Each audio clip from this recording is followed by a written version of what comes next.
How you doing? I wanted to do a video about warm-ups.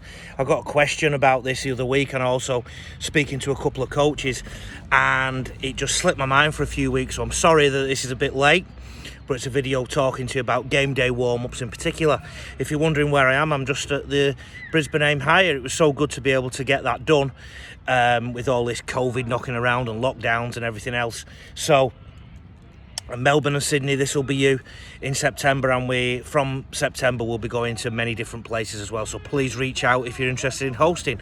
So warm-ups, the biggest mistake I see coaches make is they try and coach too much during the warm-up. The clue is in the name, warm up. What that basically means is preparation for a game. You need to get the body ready for a game. Imagine your player has reserves of energy. He has energy, or she has energy. You don't want to be going into those reserves of energy too much during the warm-up. You literally want to be warming the body up. Too many coaches, because they don't have players turn up in the week, or because they've not had training that week because of rain, weather, or whatever it might be, they try and make up for that during the warm-up. The other thing is the length of your warm-up.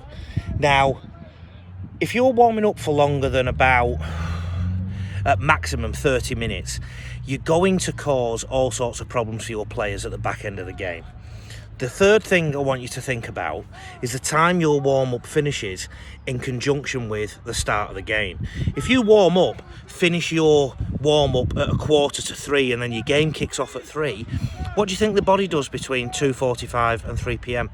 The heart rate goes down and the body starts to cool down. So the considerations are what you do in your warm-up, how long your warm-up is, and the timing of your warm-up. Now, go back to what it says on the tin. It's a warm-up. And I'll tell you what I roughly do with my teams. The timings, I've got them on a piece of paper in a book, right? And I've not got that book with me, but I'll tell you roughly what we do. And this has been backed up by GPS studies, checking the heart rate as we go along. Somebody's just trying to call me, I'll just cut them off. Checking the heart rate as they go along on GPS software. Done that plenty of times in the last few years. First of all, we start with forwards doing ruck plays or hitting the ball on the advantage line from a hooker, and they do rolling rucks. The backs, the outside backs, they do kicking and catching. Centres can go in with the forwards if they want to as well. The halves do the kicking for them. Now, of course, you should never kick, see you mate, you should never kick before you've warmed up, so get your kickers to warm up, particularly the hamstrings and the legs, before you start that process. But everyone else can go straight out and do that. And you let the player just do their own little thing within that moment at their own pace.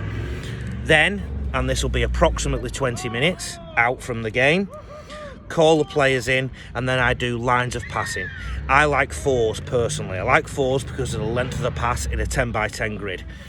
So if you think about a 10 by 10 grid, if you've got 17 players, that's 4 times 4 with one left over. So they'll be moving plenty during that warm-up.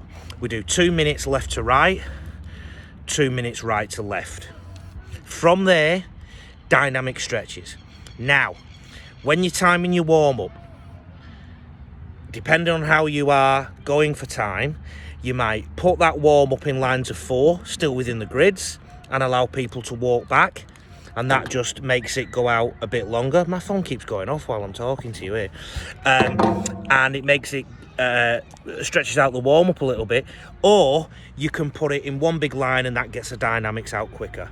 And then also give time players to have their own static stretch, because that is something that is embedded in our game. Players like to static stretch. Give them a drink break. Personally, I then do some decision making. So 3v2s, a minute with the ball on the left, minute and a half, sorry, ball on the left, ball from the right, minute and a half. So you've gone from grip, pass, catch, carry. So they're looking at the ball, now they're looking up and making decisions. So I think you've covered quite a few bases there when it comes to the attacking side of the game. Then, again, give them time to stretch, give them a drink. Then I do defensive rhythm runs, so I start to get them in the defensive mindset. And then I always end with tackle shields, so hitting the tackle shields. And if they want to individually, they can do some pummeling where they go shoulder to shoulder, left and right, left and right. Now, in terms of timing of the warm-up, I like my players in the sheds 3 minutes before we have to go out. Why? I want them at their optimum. I want to warm them up so they're ready to go, not warm them up and make them sit down and try and warm up again to go back out. So I always ban my players from sitting down. Okay? Remember, a warm-up is there to warm your players up for an activity. It's not a coaching session. Yes, you might coach little things, remind them of a couple of things, but don't try and kill too many birds with one stone. I hope that has made sense to you. What about that sky? How good is it? What about that greenery there? Sanford Stags are at. The red team are just about to play against the blue team on the third day of the Aim Higher. Melbourne and Sydney, I'll see you in September, and I'm looking for other venues and talking to other people all the time. So if you're interested in it coming to you or a place near you, please reach out. Take care, everyone.